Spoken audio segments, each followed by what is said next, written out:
नमस्कार दोस्तों, स्वागत है आपका मेरे चैनल ज्ञान टॉकेटिव में। दोस्तों, सबसे पहले आप सबको धन्यवाद देना चाहूँगा। मैं सब सब्सक्राइबर मेरे दर्शकों ने मेरी काफ़ी वीडियो पसंद की है, जैसे बुरा वक्त कट जाएगा, लालच, उन सब का लिंक मैं डिस्क्रिप्शन बॉक्स में दे दूँगा। चलो शुरू करते हैं ये कहानी कंजूस सेठ और भिखारी की। यूपी के एक छोटे से इलाके में एक बड़ा सेठ रहता था। उसके पास काफ़ी पैसा था और उसी इलाके में एक छोटे से कोने में एक भिखारी भी हमेशा भीख मांगता था। उस सेठ के पास काफ़ी पैसा था, बस दिक्कत ये थी सेठ काफ़ी कंजूस था। उस इलाके के सभी दुकानदारों को पता था ये सेठ अपने पैसे बचाने के लिए काफ़ी हद तक गिर सकता है, और वो करता भी ऐसे ही था। अगर कुछ चीज़ लेना जाए, अगर उसमें मिलावट ना हो, चाहे खाने की हो या कुछ भी, वो जानबूझ के बोलता था और लोगों से पैसे कम करवा ही देता था। सब दुकानदार उसके आने से काफ़ी चिढ़ते थे। वहीं एक भिखारी जो मैंने बताया आपको, वो एक चौक पे बैठा रहता था। वो हमेशा ये देखता रहता था कि कंजूस सेठ कितने लोगों का पैसा कैसे छीनता है कम करवा के, जो उनके हक का है।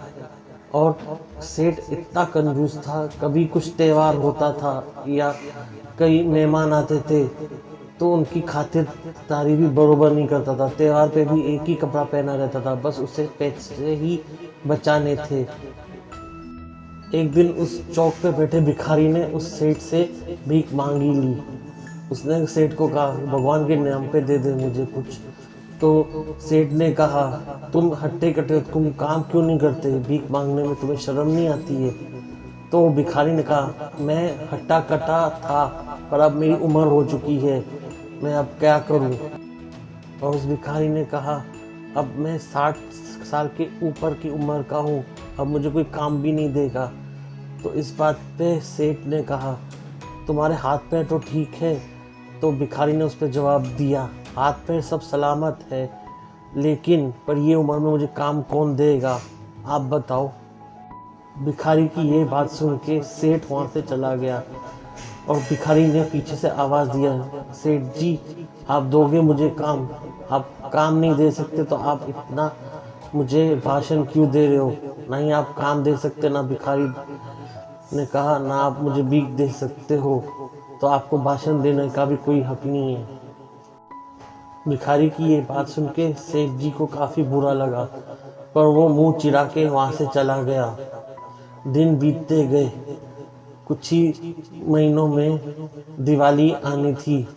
लोग पहले से ही, एक महीना पहले से ही दिवाली की लाइटिंग्स वगैरह और मिठाइयाँ खरीदना और नए कपड़े खरीदने के लिए शुरू हो गए थे। वहीं भिखारी भी एक अपनी छोटी सी खोली में रहता था।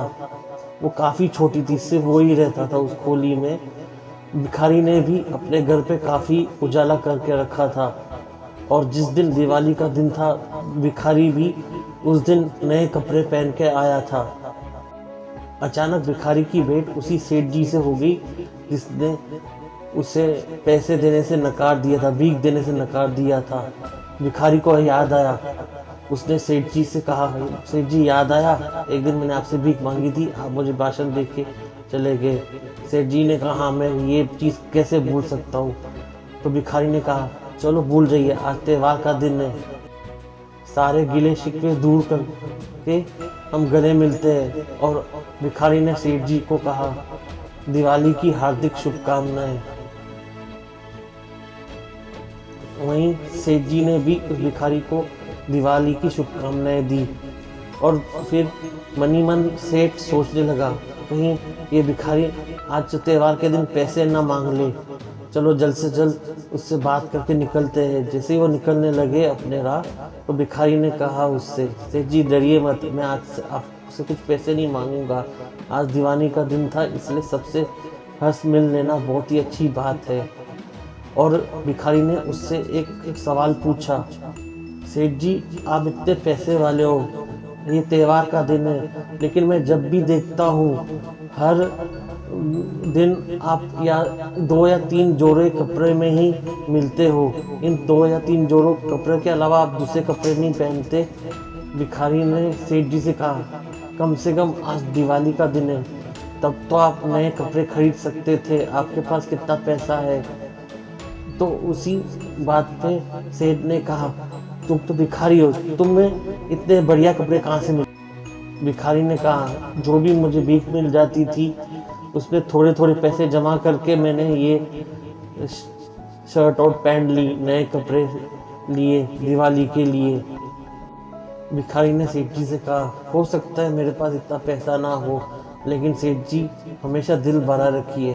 भिखारी अपने साथ मिठाई का डब्बा भी खरीद लाया था, उसमें से एक मिठाई उसने सेठ जी को दी।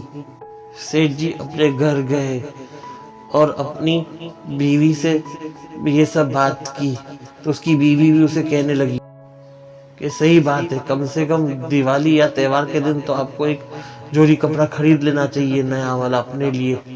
इस बात पे सेठ जी अपनी बीवी को ताना देने लगा, क्या पैसे पैर पे उठते हैं, ये कपड़े जो मैं पहना है इसे अच्छी तरह धो के नए जैसा मैंने बना के रखा है, इसलिए मैंने आज ये पहना है। कोई बोल सकता है कि ये पुराना कपड़ा है। एक दिन उस कंजूस सेठ की पत्नी की तबीयत काफी खराब हुई थी, सर दर्द और सर्दी था, पूरा बदन भी टूट रहा था। तो उसने कंजूस सेठ से कहा कि मुझे डॉक्टर के पास ले चलिए, मेरी तबीयत काफी खराब है। तो कंजूस सेठ अपनी आदत अनुसार उसने सोचा, अगर डॉक्टर के पास जाऊंगा तो काफी पैसे खर्च होंगे, डॉक्टर ज़्यादा फीस लेगा, इससे तो अच्छा नज़दीकी दवा के दुकान से दवा लेके इसे खिला दूंगा। तो उसने अपनी पत्नी से कहा, मैं नज़दीकी दवा के दुकान से दवा लेके तुम्हें दे दूंगा, उससे जल्दी फ़ायदा पड़ जाएगा, डॉक्टर के पास जाने की ज़रूरत नहीं है। यूं ही दिन महीने बीतते गए, पर उसकी बीवी की तबीयत और खस्ता होगी, खांसी रुकने का नाम ही नहीं ले रही थी, पूरा बदन टूट रहा था और वो काफी कमजोर हो गई थी। उसने अपने पति से कहा कि अब तो डॉक्टर के पास चलिए, पर कंजूस सेठ को और कोई चारा नहीं था, वो डॉक्टर के पास गया। डॉक्टर ने कुछ टेस्ट लिख के दी और कुछ पता चला कि कंजूस सेठ की बीवी को टीबी है, और ये सुन के उसकी बीवी के होश उड़ गए, क्योंकि डॉक्टर ने उसे कहा था कि ये जो टीबी है वो सेकंड स्टेज पे आ गई है। और तो ये सुन के बीवी ने उसको यानी कंजूस सेठ को काफ़ी बुरा भला कहा, आपके कुछ पैसे बचाने के हिसाब से आपने मुझे डॉक्टर के पास न जाने दिया, आज मुझे ये दिन देखना पड़ रहा है। गुस्से में आके उसकी पत्नी ने कहा, मैं ये घर छोड़ के चली जाऊंगी। उसने अपने पिताजी को फोन किया और उसे पिताजी उसे लेने आ गए। अपनी पत्नी के मायके जाने के बाद उस कंजूस सेठ को एहसास हुआ, काश मैं पहले ही अपनी बीवी को डॉक्टर के पास दिखा लेता था तो इतना सब बखेरा ना होता था, उसकी तबीयत पहले से काफ़ी सुधर गई होती थी। कंजूस सेठ सोचने लगा कि वो भिखारी सही बोलता था कि इंसान का दिल भरा होना चाहिए, पैसा हो या ना हो, लेकिन बुरे वक्त में ये पैसा काम ना आए तो ये पैसा किस काम का। दोस्तों, आज की कहानी बस इतनी ही। दोस्तों, इस कहानी से हमें ये सीख मिलती है कि इंसान को पैसा बचाना बहुत आवश्यक है, लेकिन अगर इंसान वही पैसा अगर अपने ज़रूरी काम में नहीं डालता है, जैसे कभी कोई बीमार हो गया या कभी कोई त्योहार है, अगर इंसान इन सब चीज़ों में भी पैसा बचाएगा तो इस पैसा का क्या करेगा, क्योंकि हम सब कोई पैसा इस दुनिया से लेके जाने वाला नहीं है।